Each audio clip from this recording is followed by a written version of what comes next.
আমার বাবাজির কাছে আমার জানার থাকবে, যখন আমার নবুয়ত মুহাম্মদী নূর সৃষ্টি হয়েছে তখন আপনার এই বেলায়েতি শক্তিটা কোথায় ছিল? আল্লাহ বলেছেন, কি বলেছে?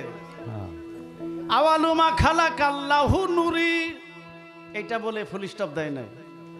আমি সৃষ্টির আদিতে নূর তৈরি করেছি, কিন্তু আল্লাহ পাশাপাশি বললেন আওয়ালুমা খালাকাল্লাহু ইশক, আমি সৃষ্টির আদিতে ইশক তৈরি করি। এখনো নূর খণ্ডন হয় না শফিক সরকার যদি ইশক তৈরি না হয়। কে নূর ঘটাতে গেলে, নূর বিচ্ছরণ করতে গেলে, নূর ডিস্ট্রিবিউশন করতে গেলে আগে আশিক এবং মাশিকের দরকার। তাই বেলায়েত সেদিন ইশকের দরিয়ার মধ্যে নূরে নূরতা জল্লাতে রক্ষিত ছিল। এই বেলায়াতি শক্তি বা বেলায়েতির কর্ম যারা করে,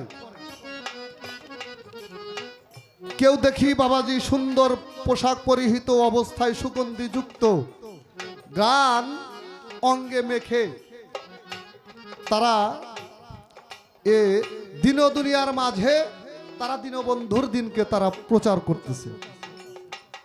আবার আমরা কতিপয় কিছু বেলায়েতের মানুষ দেখি যারা কাপড় চোপড় সাথে রাখে না। হাসেন কেন? অর্থাৎ পাগল পাগল ছিলেন সুলেমান ল্যাংটা। কি বাবা, উনি ল্যাংটা হয়ে থাকতেন, উনিও তো বেলায়েতের শক্তির অধিকারী। বাবা, এই যে দুই শ্রেণীর লোক আমি আপনাকে দেখাইলাম, অর্থাৎ যারা পীর মুর্শিদের কাছে হাত দিয়ে বায়াত করে বা পীর মুর্শিদ হয়েছে তারাও বেলায়েতের অধিকারী, এবং কি যে পাগলগুলো এরাও বেলায়েতের অধিকারী। এই পাগলরা যে বেলায়েত শক্তিটা অর্জন করেছে এটা কোন বেলায়েত, এবং কি আমাদের পীর মুর্শিদের কাছে যে বেলায়েতটা আছে এইটা কোন বেলায়েত? পাগলরা কোন কর্মের মাধ্যমে বেলায়েতি শক্তি পাইল, আর এই যে পীর মুর্শিদ যারা এরা কোন কর্মের বিনিময় এই বেলায়েত শক্তি হাসিল করে?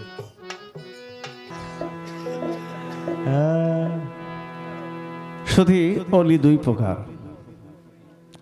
আজকে জানেন। একটা হলো মজ্জু ভালাতে। কি মজ্জু মানে? যারা বিয়ে শাদী করে না, সংসার করে না, যারা সর্বদিকে ত্যাগী, ঠিক কিনা? যারা ত্যাগী তারাই যোগী, যত ভোগ তত রোগ। এই মজ্জু ভালাতে যারা, তারা পোশাক পরিচ্ছদ ব্যবহার মনে চাইলে করেন, মনে চাইলে করেন না। আর এক শ্রেণী আছে পোশাক গ্রহণ করেন। এই শুধু এই দুই প্রকারও না, সত্তরি জব্বরি জহুরি নুরি। কেউ আছে লাল পোশাক, কেউ কালো পোশাক, কেউ গেরুয়া পোশাক, কেউ সাদা পোশাক। বেলায়েতি ভেদ এখানেও আছে। কোনো গাড়িতে যদি লাল পোশাক, লাল নিশান দেখেন, কি ভাববেন? কি সংকেত সেটা? শুভ, বিপদ। যদি কালো নিশান দেখেন, শোক নাকি? যদি সাদা দেখেন, আনন্দ। আর যদি গেরুয়া দেখেন, নিমাই সন্ন্যাসী। গুরু বলেছিল কে? সন্ন্যাস ধর্ম এমন একটি ধর্ম যাহা গৃহ ত্যাগ করতেই হবে। এই দেহের মধ্যে 60 ফোঁটা রক্ত মন্থন করলে 1 ফোঁটা বীজ হয়, 60 ফোঁটা বীজ মন্থন করলে 1 ফোঁটা রতি হয়, 60 ফোঁটা রতি মন্থন করলে 1 ফোঁটা মতি হয়, 60 ফোঁটা মতি মন্থন করলে ওর ভিতর থেকে একটা জ্যোতি হয়। আমি জানতে চাই এই জ্যোতিটা কি কর্ম করলে বের হয়? আর বলেছেন, দেখেন তো কত মহামূল্যবান আলোচনা আমাদের। দেহের জ্যোতিটা প্রকাশ পায় কিসে? সাধক রাধা বল্লভ বলেছেন, নিচের তালা আটকাও কোষে, চাঁদ উঠবে তোর নীল আকাশে। এর এই কথাতে সম্পূরক আপিল অভিযোগ যে করে সেই 1 নম্বর বেয়াদব। কি?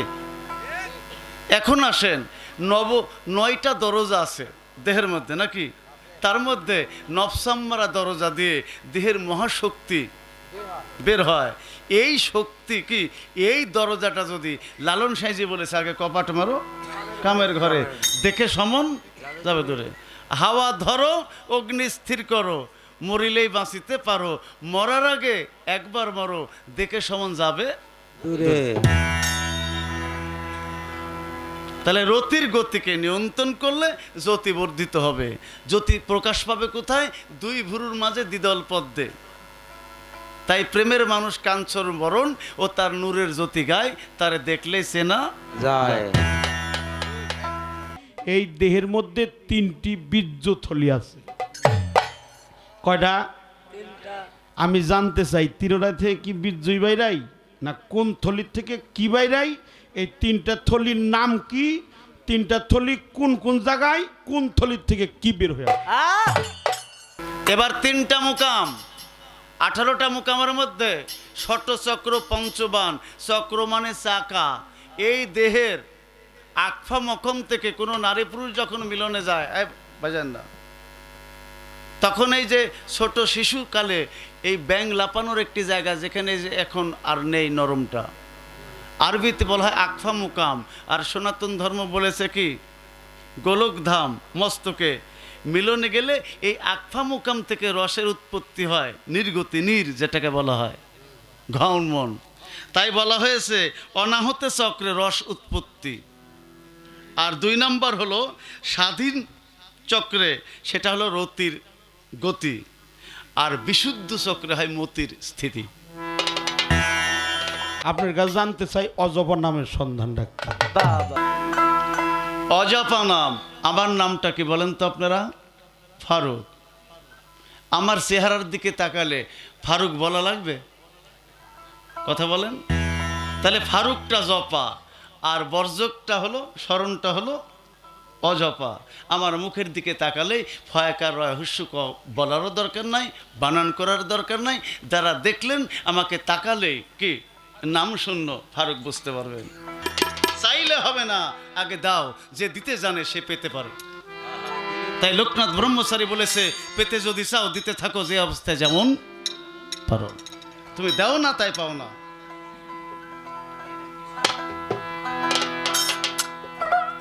ইলিশ মাছ কি বিলে থাকে, কিলাইলে কি কাঁঠাল পাকে, আহারে বুল্লার চাকে মধুর হয় না সকলের জানা।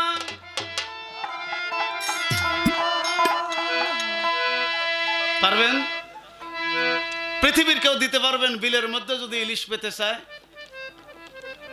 বলেন। তবে হবে কোন দিন? আমার কাছে পদ্ধতি আছে, দেব। একটা বদ্ধ কূপের মধ্যে 50 ফিট নিচে দেশি একটা ব্যাঙ পড়ে আছে। সাধন ভজন গুরু কর্ম দ্বারা ব্যাঙের বাবারও শক্তি সাধ্য নেই যে ডাঙ্গার মধ্যে লাফ দিয়ে ওঠে। কিন্তু সাধন ভজন কিছুই করা লাগবে না। যদি বন্যা হয়ে, কি বলেন, এই যমুনা পানিটা বন্যা দিয়ে এই কূপের পাড়টা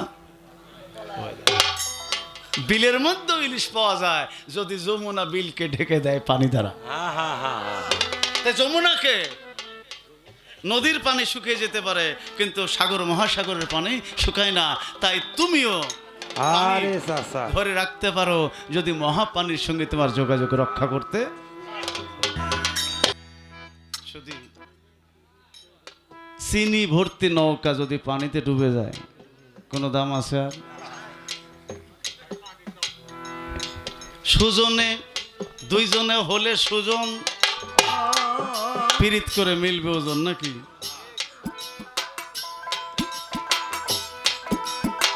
প্রেম নদীতে ধরবি উজান, তীরে ভিড়বে না।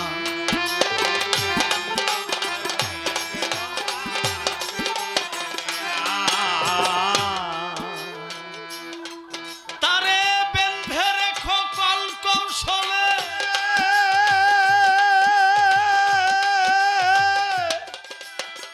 মাতঙ্গ মাকড়া সার জালে। ব্রেক। শ্রদ্ধা রেখে বলতেছি, অনেক এবে পাশকে জিজ্ঞেস করছি আমি এই শব্দটা, মাতঙ্গ শব্দের অর্থ কি? আমাকে বল স্যার আপনি বলেন। তো গান যে আমি গাইবো আর গান যে আমি শুনবো, আমি কি ভাষা বুঝি? ভালো লাগবে যদি বলে দিই, বলবো? ছোট বাজাবেন। তারে বেঁধে রেখো কল কৌশলে, মাতঙ্গ মাকড়াসার জালে। অর্থাৎ গুরুর জ্ঞান বুদ্ধি কল কৌশল যদি কেউ অর্জন করতে পারে, তাহলে মাকড়াসার জাল দিয়েও একটা হাতিকে বেঁধে রাখা সম্ভব। মাতঙ্গ মানে হস্তি। এবার আসেন 3 মনে 1 মন। 1 মন ধান, 1 মন বাটখারা। কয় মন? 2 মন। আর যিনি ব্যালেন্স করতেছে, ওয়েট করতেছে, তার কাছে আছে 1 মন। তাই 3 মনে হতে হবে 1 মন। আল্লাহ, মোহাম্মদ, আদম 3 দমেই 1 মিলে। দম জেনে নাও, দমের মালা গলে। কি এই 3-এর মিল? কোরআনে শুরু হয়েছে আলিফ লাম মিম। স্বর্গ মত্ত পাতাল, কপ পিত্তি বায়ু, কি ইরা পিঙ্গুলা সুষুর্মা, হরনাল কর্নাল মিনাল, শত রজতম electric positive negative, Brahma Vishnu Shiva. এই 3-এর মিল। 3-এর মূলে যদি থাকে ঢিল, রতি তোমার রাখতে পারবে না। তাই 3-এর সাধনটা জেনে নিতে হবে। দৈহিক মিলন করতে গেলেন, গিয়ে স্বামী স্ত্রীতে পর্যাপ্ত কথা বলতেছেন। আজ থেকে অ্যাফিডেভিট করে লিখে নিয়ে যান, আমি জীবনে গানই করব না, এই তথ্য জগতে থাকবো না। স্বামী স্ত্রী মিলন করতে গিয়ে যদি বেশি কথা বলেন, আপনার সন্তান হয়ে যাবে বোবা। মিলন করতে গিয়ে যদি গোপন অঙ্গের দিকে উভয় দৃষ্টিপাত দেখা দেখি করেন, লিখে নেন, অবশ্যই অন্ধ সন্তান দেবে। কি সন্তানের দোষ নেই তো, দোষ করতেছেন আপনি। যদি নিজেকে চিনতে হয়, এখন আসেন how a non to on, কিভাবে আপনি আপনাকে চিনবেন? প্রশ্ন আসে না? কোরআন যদি ফায়সালাতে মানবেন, কোরআনে বলেছে আল মিরাতুল মুমিনিন, বাংলা একটা মুমিন আর একটা মুমিনের আয়না স্বরূপ। তাহলে আয়না ড্রেসিং টেবিলের সামনে যদি আপনি দাঁড়ান, কাকে দেখবেন? নিজেকে। তাহলে আপনার যিনি মুর্শিদ, তিনি মুমিন না কমিন? মুমিন। তাই মুর্শিদ হলো খোদা দর্শনের একটি আয়না। তাই এই আয়নার মধ্যে দাঁড়াইলে নিজেকে চেনা যায়, নিজেকে চিনতে পারলে রাসূল চেনা যায়, রাসূল চিনতে পারলে আল্লাহ চেনা যায়। এখন আসেন, যেটা মুর্শিদের হাত সেটা রাসূলের হাত, যেটা রাসূলের হাত সেটা আল্লাহর হাত। এমন কথা লালন কয় না, আল্লাহর কোরআনে কয়, পারে কে যাবে রে নবীর নৌকাতে। কোথায় বলেছে? কোরআনেও দেখতে হবে। আপনি গান গাইতে গেলে আপনাকে কোরআন আগে জানতে হবে, কারণ কোরআনের উপর কারো পণ্ডিত খাটে না। আসে কি বলেন? সন্তান কিন্তু তখন হয় নাই, না হয়েছে? তাহলে পূর্বে বলতেছে যে যিনি অগ্রিম গায়েব জানেন, শুধু গায়েব না, আওয়ালে মোহাম্মদ, জাহিরে মোহাম্মদ, বাতুনে মোহাম্মদ, আউসনা মোহাম্মদ, আউতসনা মোহাম্মদ। শেষে বলেছে সদরুদ্দিন কোরআন দর্শনে, আমরা সবাই মোহাম্মদ। কি করে সবাই মোহাম্মদ? আল্লাহ বললেন আওয়ালেমা খালাক আল্লাহ নুরি, সৃষ্টির আদিতে আমি নূর তৈরি করেছি। আমার রাসূল বললেন আনামিন নুরিল্লাহি কুল্লি শাইমিন নুরি, আমি আল্লাহর নূরে, আর আমার নূরে 18,000 মাখলুকাত। যেখানে নবীর নূর নাই, সেখানে কোনো সৃষ্টি বা ধ্বংস নাই। তাই দেখেন বেঁচে আছেন মোহাম্মদ আনোয়ার, না কি লেখেন মোহাম্মদ ফারুক। মারা গেলে কি লিখবেন? একবারও ভেবে দেখলেন না? বেঁচে থাকতে মোহাম্মদ লেখেন, আর মারা গেলে লিখেন না। এই মোহাম্মদ বের হয় কোন দিক দিয়ে? কি মোহাম্মদ? কোরআনে ফায়সালা দিয়েছে, লাকাদ জাকুম রাসূলুম মিন আনফুসিকুম, তোমার শ্বাস প্রশ্বাসের মধ্য দিয়ে কি রাসূল সত্তা চলমান বিরাজমান। যে রাসূল সত্তা, মুহাম্মাদি সত্তা চলমান বন্ধ হয়ে গেলে তুমি মুহাম্মাদি সত্তা হইতে খারিজ হয়ে যাও।